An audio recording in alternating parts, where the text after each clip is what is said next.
kijijini, au unaota ndoto upo shuleni. Lakini kwenye hizi ndoto za shuleni, kuna wengine wanaendaga mbali zaidi, utakuta anaota anafanya mitihani alafu unafeli. Au wakati mwingine utakuta mitihani inaandikwa, wakati mnaandika mitihani, wakati mwalimu anakuja kukusanya ile mitihani, unaweza ukashangaa wewe akafika akakuta hujamaliza, au akaja mwalimu ukachelewa, au ukachelewa kuingia. Yani kinatokea chochote katika ulimwengu wa roho kwenye ndoto, kiwango ambacho ule mtihani wako unaweza usichukuliwe. Lakini kuna wakati mwingine unaweza kukuta wakati unaandika mtihani wanakuja wanafunzi wakorofi, vijana fulani wanachukua mtihani wanaichana chana. Hiyo yote ni na maana zake. Sasa leo nataka nikufafanulie japo kwa kifupi maana ya ndoto hii. Ndoto ni bayana ya mambo yasiyoonekana. Ndoto ni bayana ya mambo yasiyoonekana. Sasa haina tafsiri ya moja kwa moja, ila ndoto inatafsiriwa kulingana na mazingira au na majira na nyakati zinazoendelea kwa mtu husika kwenye kipindi hicho. Kwa mfano, mtu anaota ndoto yuko kijijini wakati yuko mjini Dar es Salaam, yuko mji wa Mwanza, yuko Dubai, lakini anaota yuko Magubike, anaota yuko wapi, yuko Nyanzwa kijijini kwao.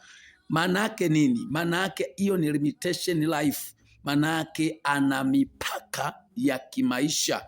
Kuna aina fulani ukiwa unaota ndoto za aina hii, kuna aina fulani ya maisha ukitaka kufanikiwa unakuta kabisa yanafika mwisho. Na watu wote wanaota ndoto za aina hii huwa wakitafuta kazi huwa zinakwama pale ambapo karibia anaajiriwa.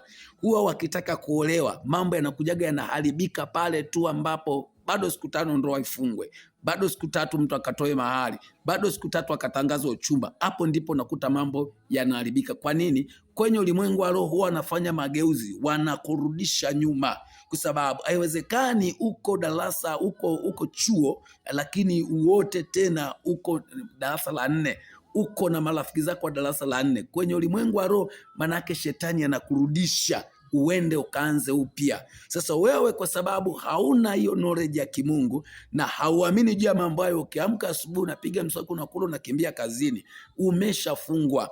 Na watu wa aina hii, madhara mengine utakuta ni pale ambapo unakosa maelewano kazini, maelewano kwenye ndoa. Kwa nini? Hauruhusiwi kuvuka.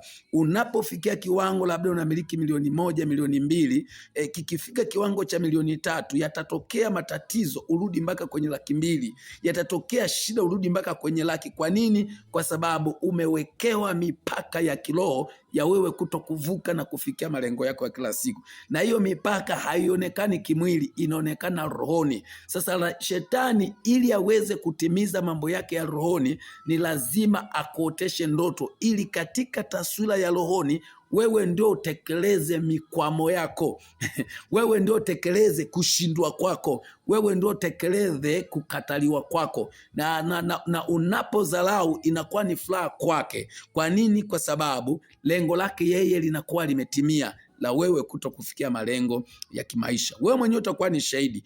Kama uliwahi kuota ndoto upo kijijini, iangalie maisha yako. Kuanzia siku umeanza kuota hiyo ndoto mpaka leo, angalia na maisha yako. Angalia kazi zako zinavyoharibika. Angalia majira yako yalivyoenda tofauti. Angalia mipango yako namna inavyoenda tofauti. Usidharau ndoto, mwana wa Mungu. Ndoto ni bayana. Ni bayana ya mambo yanayoendelea katika ulimwengu wa roho. Ndoto sio vitu hata zipo sawa. Nakubali kuna ndoto aina 3. Kuna ndoto za Mungu, kuna ndoto za shetani, lakini kuna ndoto ambazo zinatokana na hali halisi ya maisha. So shetani amewakamata watu ufahamu na kujifanya kwamba ndoto ni hali halisi ya maisha ambayo inayoendelea kulingana na kazi na shughuli nyingi za mchana. Lakini nataka nikwambie, kama ingekuwa ni hivyo, basi mfalme Farao asingeweza kuota ndoto alafu Yusufu akatafsiri na ikawa ni dhahiri. Kwa tafsiri zingine za ndoto, au kama unataka maelekezo zaidi namna kufunguliwa kwenye ulimwengu wa roho na kuvijua vifungo vya mizimu na roho chafu na mamlaka za giza zinazokamata maisha yako, nipigie 0767417770.